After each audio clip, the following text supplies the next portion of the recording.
Hi everyone! It's October and that means it's time to go to Gotland. Gotland is a large island in Sweden located in the Baltic Sea. Its main city Visby is incredibly beautiful and very medieval. Walking through the old town surrounded by ancient walls is a really special experience.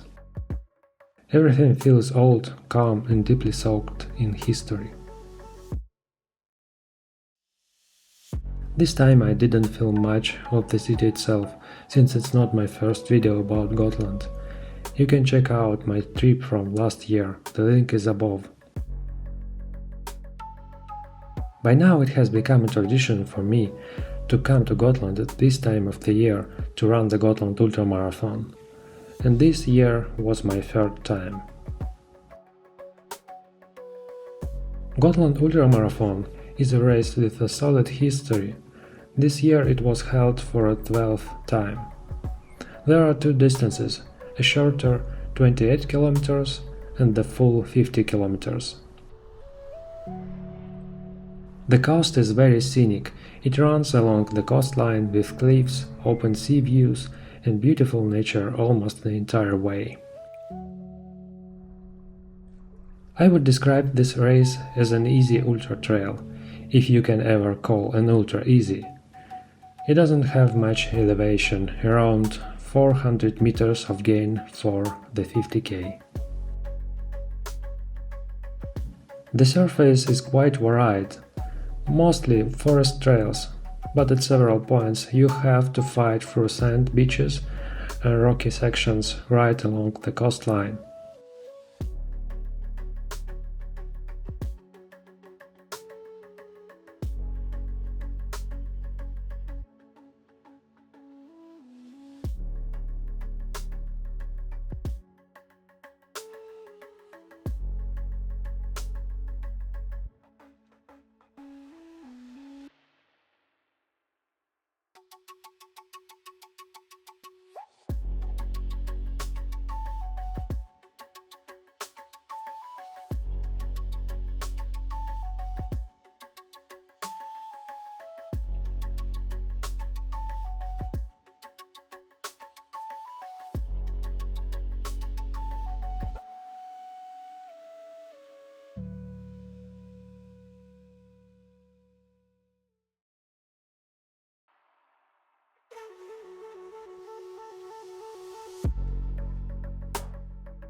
So, let's break down the course and see what's waiting for us.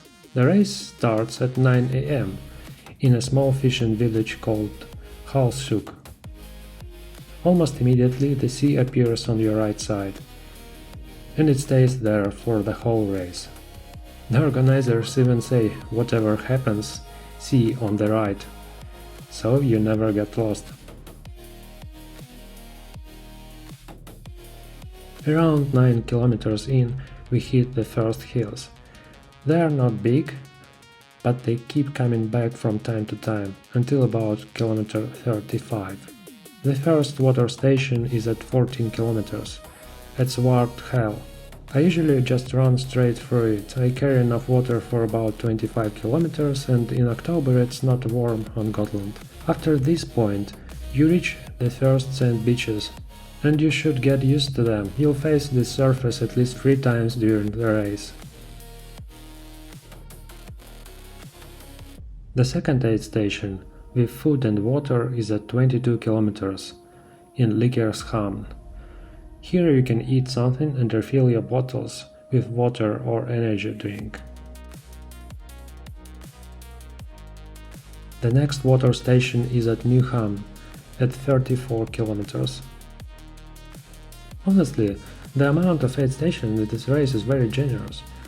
I've ran races before where the first station was only at 35 kilometers. 6 kilometers later, at 40k, there is another food and water station, and Brisund's Badplatz. This is the last one, after which the scenery slowly becomes more urban. After running through some parks and short road section, we finally reach the finish at Östergravar.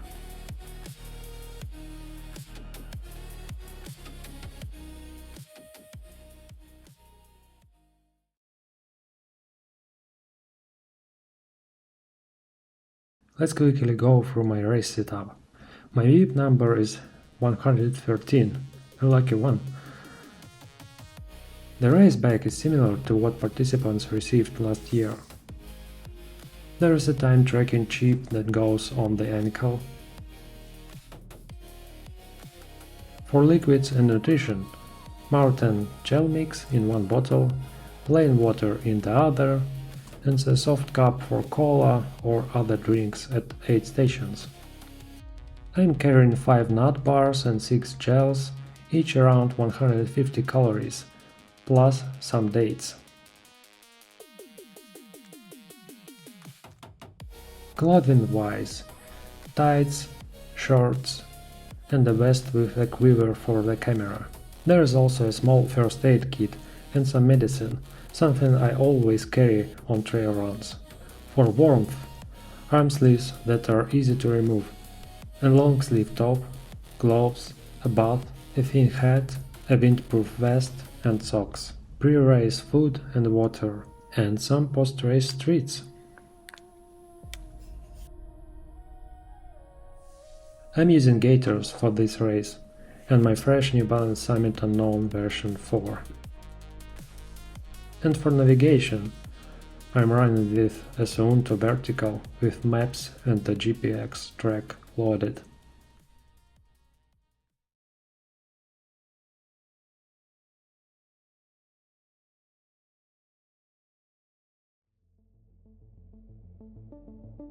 I woke up at 6, had a sandwich and headed to the bus station.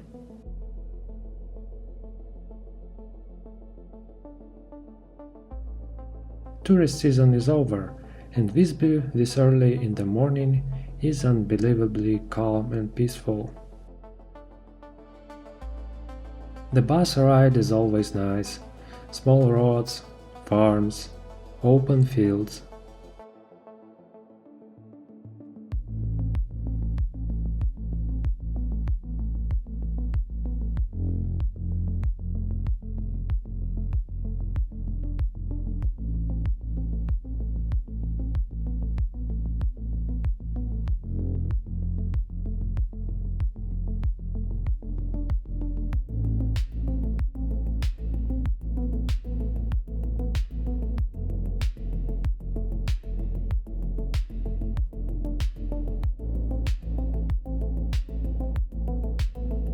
I listened to the race briefing, ate a banana, and now it's time to start.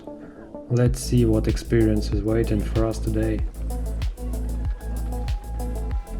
This year I felt a bit stronger, so I started together with a fairly strong group, a pace that felt comfortable for me.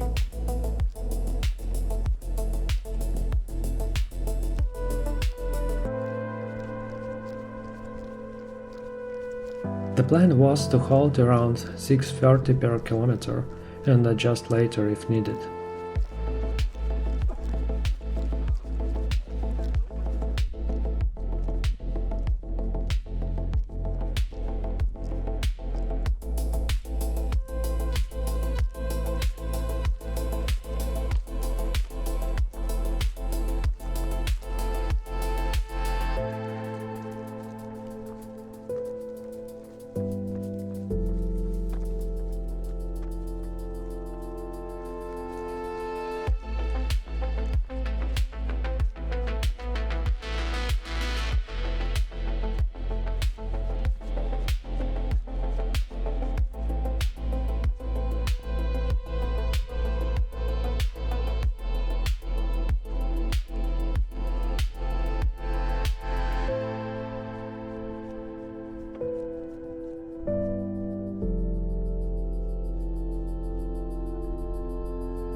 I skipped the Swart Hell water station and now I'm running on the beach. Sand is very demanding surface, your feet sink in and they get tired much faster.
I passed the food station at Likkershamn, and suddenly things became much harder. I started feeling nauseous, didn't want to eat, and breathing felt more difficult.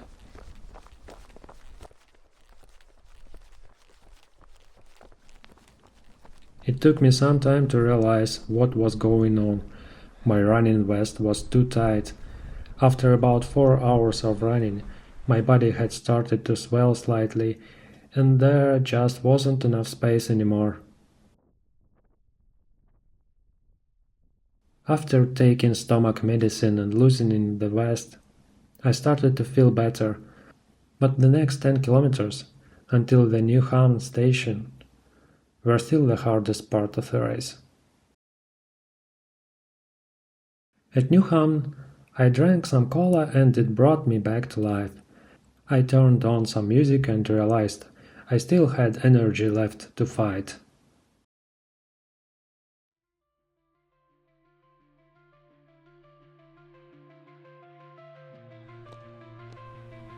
Unfortunately, I didn't manage to film much during this part of the race. But in the final 10 kilometers, I somehow managed to overtake around 10 other runners and finished quite strong.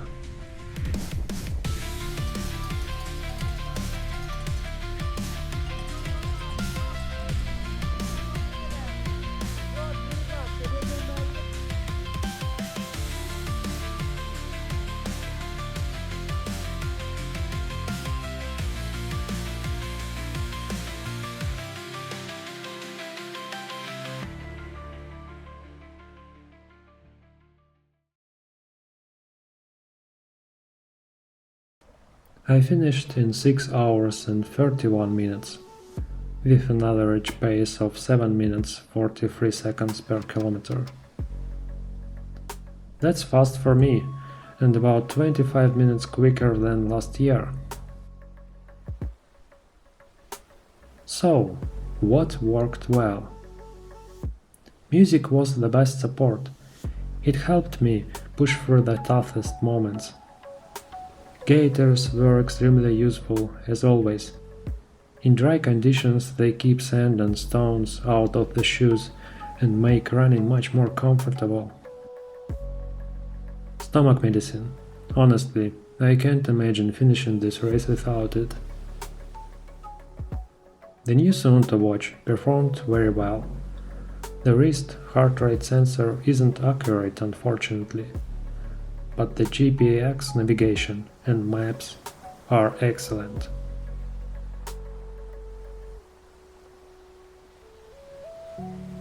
And what didn't work so well?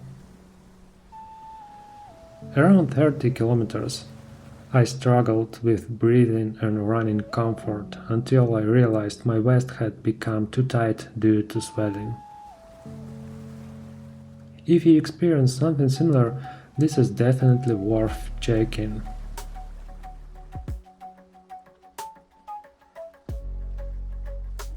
Nausea slowed me down in the middle of the race.